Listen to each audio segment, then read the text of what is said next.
भी विचार उत्पन्न होते हैं उसमें कुछ ऐसे विचार होते हैं जिसके पीछे राग और द्वेष छुपा हुआ रहता है, और कुछ ऐसे भी विचार उत्पन्न होते हैं जिन विचारों के पीछे कर्मों की निर्जरा और संवर इसको लेकर के विचार उत्पन्न होते हैं। वस्तुतः संसार के लिए कारण और मोक्ष के लिए कारण कौन कौन से परिणाम होते हैं, यह सारा सारा विषय आगम के आधार से ही स्पष्ट हो जाता है। सामान्य की ओर दृष्टि जाती है तो वहाँ पर कोई भी न बड़ा है न छोटा है, न कोई गरीब है न कोई अमीर है, न कोई पुरुष है न कोई स्त्री है। ये सारे सारे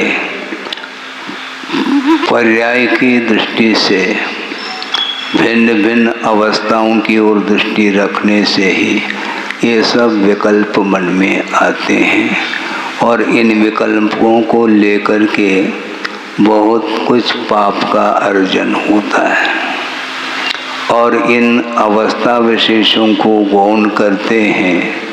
केवल सामान्य की ओर दृष्टि का अर्थ जानना, देखना, संवेदन करना, इससे जो युक्त होता है वह जीव माना जाता है। प्राणी मात्र के प्रति सद्भावना का भाव प्रयास करने के उपरांत थोड़ा सा आ सकता है, आता है, जबकि अनायास ये परिणाम आना चाहिए। और दूसरी बात ये है, गुरुदेव का भी बार बार यही कहना रहता है, जिन जिन व्यक्तियों से आपका कोई भी संबंध दूर दूर तक भी नहीं है, उनको लेकर के कभी भी न हर्ष का अनुभव हो रहा है, न विषाद का अनुभव हो रहा है, न किसी बात को लेकर के कोई संक्लेशता का अनुभव होता है। ये ऐसा क्यों होता है? और जिन जिन व्यक्तियों से हमारा संबंध जुड़ा हुआ है अथवा हम संबंध जोड़ देते हैं, तो इसके परिणाम स्वरूप ये सब विचार आएंगे।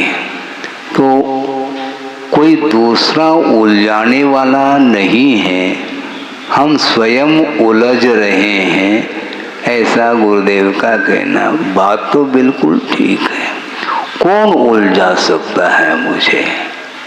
हम उलझना नहीं चाहेंगे तो कोई जबरदस्ती हो सकती है क्या? नहीं, क्योंकि सामान्य की ओर दृष्टि जब जाएगी तो उलझन समाप्त है।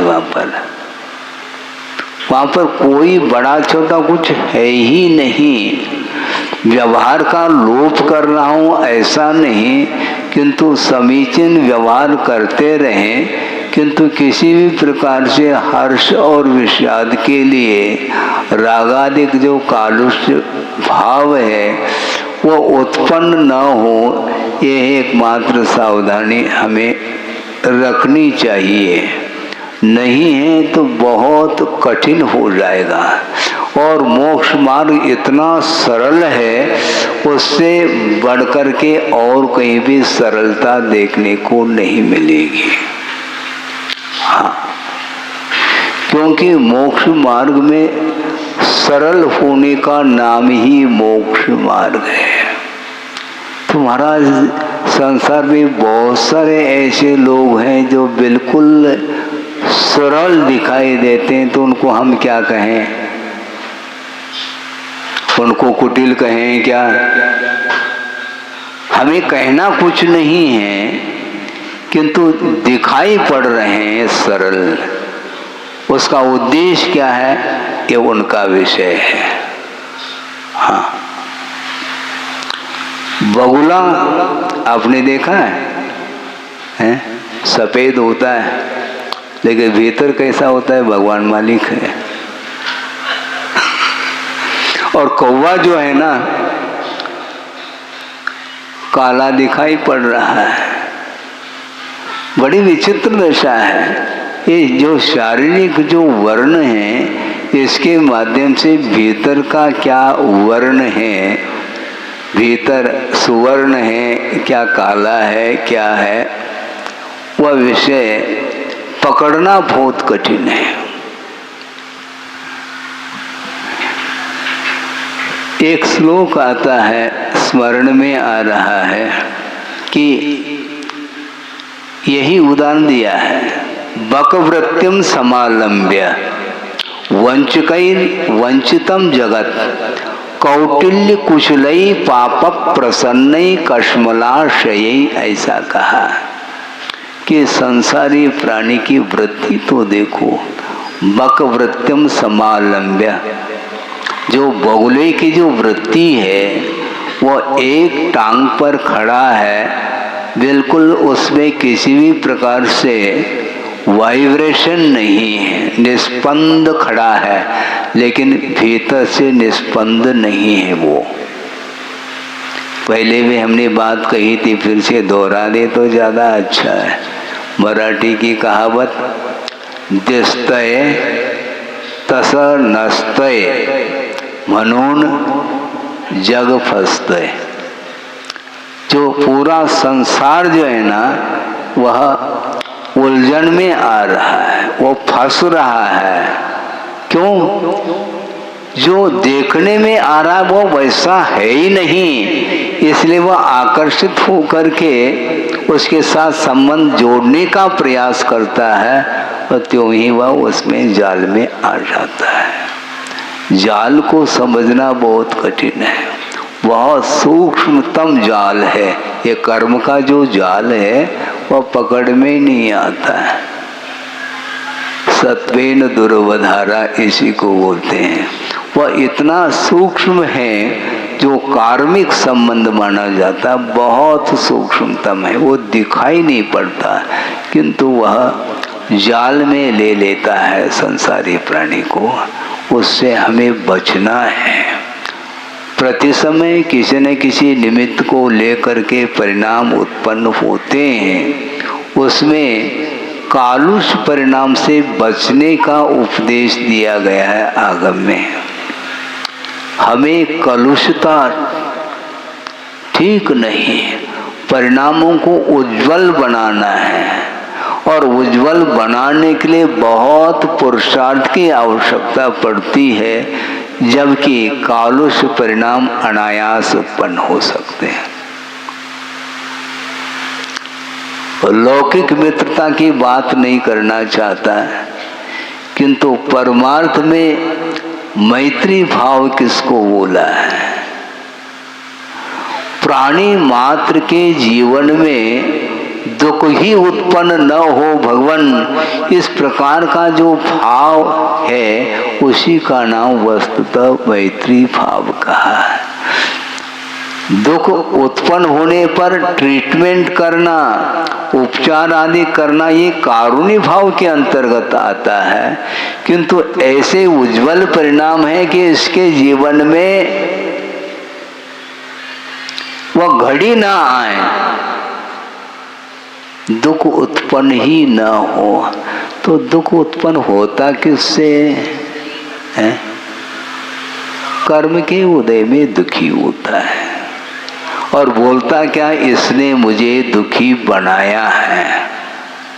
ये सब विपरीत श्रद्धान है। ये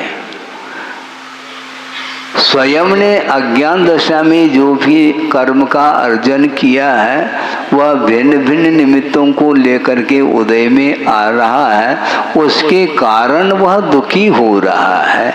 मैं दूसरे को दुखी बनाऊं,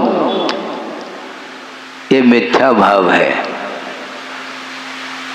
मैं दूसरे को सुखी बनाऊं, समझदार की बात कर रहा हूं मैं, व्यवहार की भूमिका अलग वस्तु।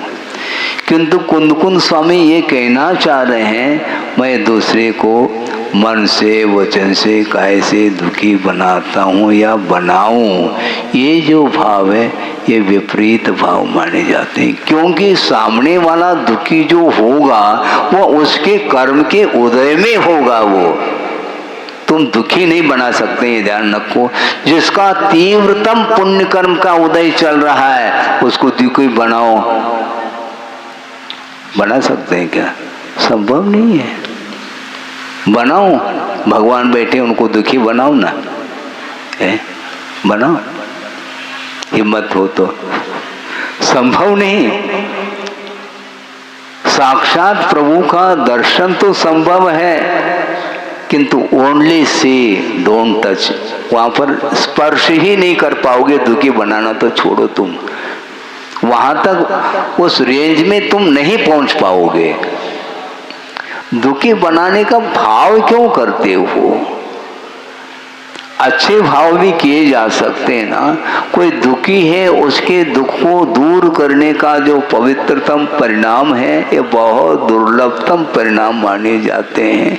ये जीवन में इस प्रकार के परिणाम, इसमें अंक, हाँ, पर्याप्त अंक मिलना बहुत कठिन है। सुखी रहे सब जीव जगत के बोल रहे हैं, और मान लो कोई दुखी हो जाए और अपना शत्रु है, बहुत अच्छा हुआ, ये परिणाम आएगा, हैं? जबकि उसका जो कुछ भी होना है उसके अधीन है, उसके कर्म के ऊपर ये सब निर्धारित है।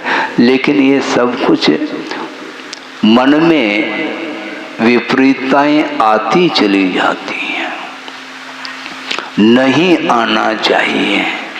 आ रहा है ये अलग विषय है, किंतु न आए ऐसा पुरुषार्थ हमें करना है। कैसा करें महाराज पुरुषार्थ है? पुण्य गाढ़ा कैसा करें? हम पूछते हैं पुण्य पतला कैसे हो रहा है, ये तो बताओ कम से कम। पुण्य पतला हो रहा है तो है कि किस कारण से वह पतला हो रहा है पुण्य? क्योंकि पाप गाढ़ा होने लगा तो पुण्य पतला होगा, पक्की बात है। और पुण्य गाढ़ा होगा तो पाप पतला होगा, बल्कि वह समाप्त ही हो जाएगा। ये कारण कार्य की व्यवस्था है। इसलिए जैसे अपने परिणाम होते हैं उसी के अनुरूप कार्य सामने दिखाई पड़ता है, उसमें किसी भी प्रकार से छिपाने की कोई आवश्यकता ही नहीं। आप पाप को छिपा सकते हैं किसी व्यक्ति विशेष के अपेक्षा, किंतु केवल ही भगवान से छिपा करके देखो, नहीं छिप सकता। वो बिल्कुल बाल बाल क्या है वह सब उस स्क्रीन पर आ जाता है। वो केवल ज्ञान में जैसा है वैसा ही आएगा, वो उसमें कोई अंतर नहीं आएगा। इसके बावजूद भी भगवान को कोई विकल्प नहीं, क्योंकि वो जानते हैं हमारी हालत भी पहले ऐसी ही थी, अब आए हैं उठ करके वहां से। तो संसार है, संसार का स्वरूप है, यही उनको जानने में आता है। इसलिए उनको ना हर्ष हो रहा, ना विषाद हो रहा, कोई किसी बात को लेकर कोई विकल्प ही नहीं। संसार के स्वरूप के बारे में सोचने की आवश्यकता है। संसार में रहना आप पसंद करते हैं कि मुक्त होना? बोलो, हैं? मुक्त होना सोच लो, विचार कर लो। मुक्त होना है तो प्रवचन के बाद कहाँ जाओगे? लोकाग्र पर? कहाँ जाओगे? महाराज जहाँ से आए वहीं जाएंगे, और क्या। तो मुक्त कैसे हो जाओगे आप? घर के प्रति, स्थान विशेष के प्रति जो लगाव है वह लगाव छूटता नहीं है। हाँ, जननी जन्मभूमिश्च स्वर्गातपि लगी ऐसी नहीं, गरी ऐसी। स्वर्ग से भी वह श्रेष्ठ मानता है किसको? जननी को भी, और जन्मभूमि वो भूलता नहीं वो। और प्रत्येक व्यक्ति नमोस्तु बाद में करता है, पहला परिचय देता, महाराज हम अमुक स्थान से आए हैं। स्थान को बताने के लिए किसने कहा था? नमोस्तु करते पर्याप्त है, आशीर्वाद मिल जाता है। महाराज वो तो सामान्य कहलाया, विशेष आशीर्वाद चाहिए ना, हम अमुक स्थान से आए हैं। निवेदन कर लो, कोई बाधा नहीं है। ये स्थान विशेष से क्या प्रयोजन है? लेकिन होता है महाराज, हमारी भूमिका है, रखो अपनी भूमिका।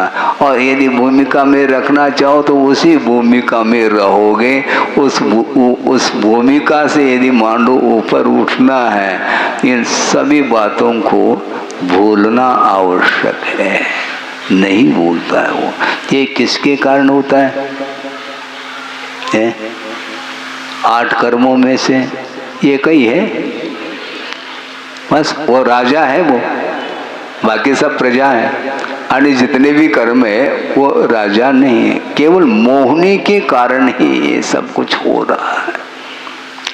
हमेशा ये मोह की तासीर है कि वस्तुतः वस्तु का क्या स्वरूप है उसको वह मोह दिखाता नहीं, ठीक उससे विपरीत ही उसको सामने रखता है। उसका नाम मोह, मोह अर्थात मोहित होता है।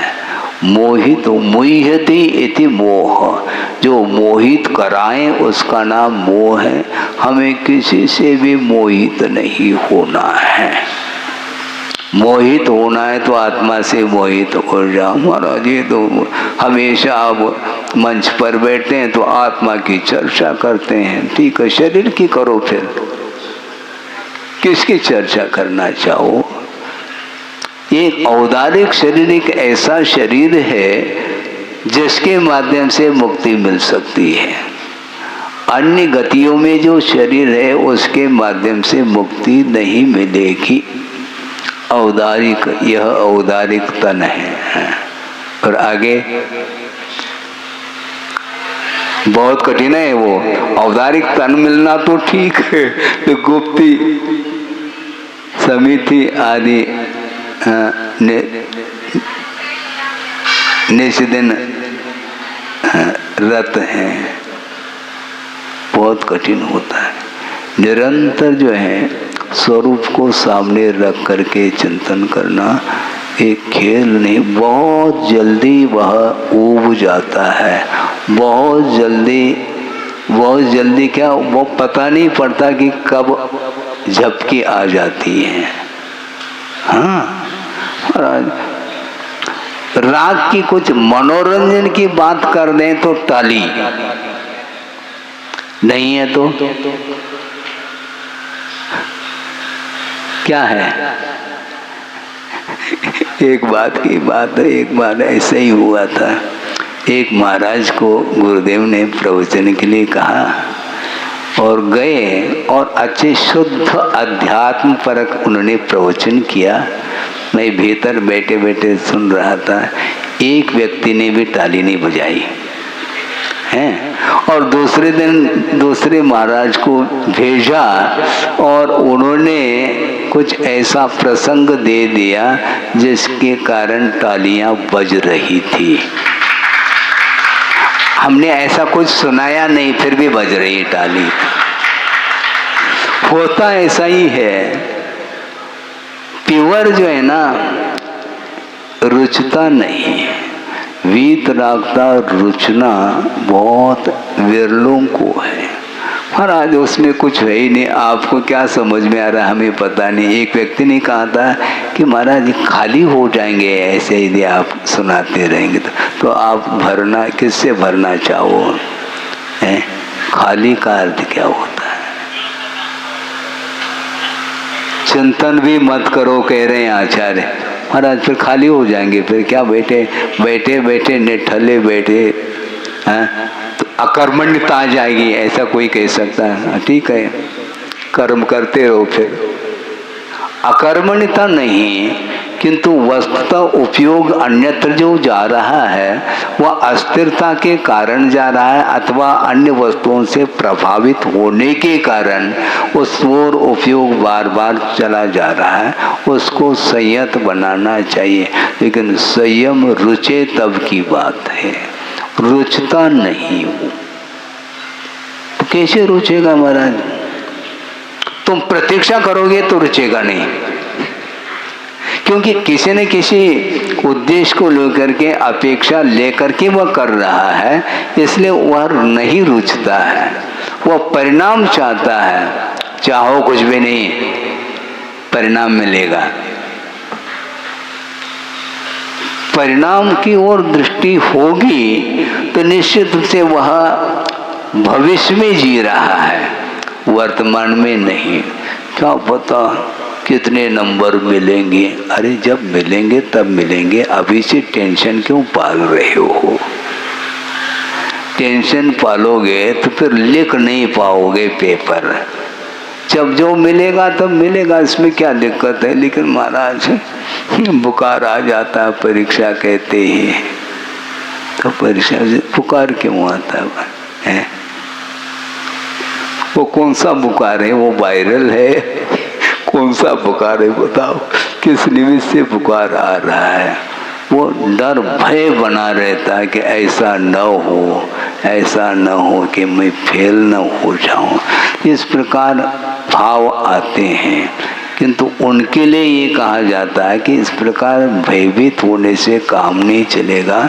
निरंतर जब 1 साल के लिए वह कोर्स का विषय आया है तो निरंतर अध्ययन करो तो निश्चित रूप से पूरे के पूरे अंक तुम्हें मिलेंगे। लेकिन इतना श्रम कौन करें? हाँ ठीक है, मत करो। कौन करें? परीक्षा में क्यों बैठ रहे हो? सबसे बढ़िया तो ये है, ये झंझट यदि समझ में आ जाता तो परीक्षा न बैठो, क्योंकि परीक्षा में नहीं बैठेंगे न पास का विकल्प है न फेल का विकल्प है, कोई विकल्प नहीं, वहाँ पर निर्विकल्प है। ऐसा करना चाहो तो आपकी इच्छा। नहीं महाराज मुझे अंक तो लेना है तो श्रम करो, नहीं करोगे तो बात बनेगी नहीं। इसलिए मन को संयत बनाइएगा। जब तक मन आपका चंचल रहेगा तब तक वह बाहर ही वह झुका रहेगा, अपने आत्मा की ओर नहीं आता। जबकि मन अपना है, कोई दूसरे का नहीं, फिर भी अपने पास नहीं आना चाह रहा है। तो केवल मोह ही एकमात्र ऐसा तत्व है जो कि आप जो चाहते हैं उसमें व्यवधान डालता रहता है। इसलिए मोहनी को जीतने के लिए ही ये सब कुछ मोक्ष मार्ग है और कोई भी मार्ग ही नहीं। कितना असहज होता चला जा रहा है संसार है। ये असहज क्यों होते हैं? तनाव के कारण। सरलता का अभाव क्यों होता है? यही कोई न कोई इच्छा हमारे अंदर बनी रहती है। जब तक वह प्राप्त न हो तब तक वह हमेशा उसका मन विक्षिप्त रहता है, और विक्षिप्तता ठीक नहीं। अविक्षिप्तम मनस तत्वम कहा, मन को ही तत्व कहा, आत्मा का स्वरूप ऐसा कहा। किंतु कौन सा मन? अविक्षिप्त मन होना चाहिए। विक्षिप्त मन है वह भ्रांति है आत्मा की। इसलिए वहां तक पहुंचना बहुत कठिन है, क्योंकि वह विषय जब पकड़ में नहीं आता तो तदनुरूप परिणमन बहुत कठिन होता है।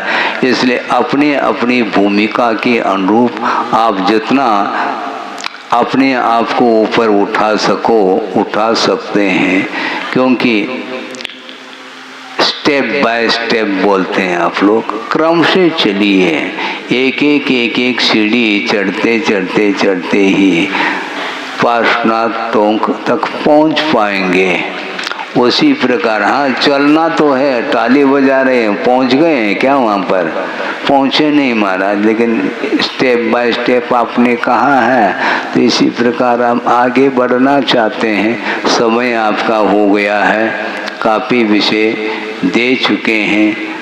हाँ, जिनके लिए उनके लिए वो क्रीम था, आपके लिए थोड़ा वो दे दिया, क्योंकि आपकी भूमिका अलग है, उनकी भूमिका अलग है।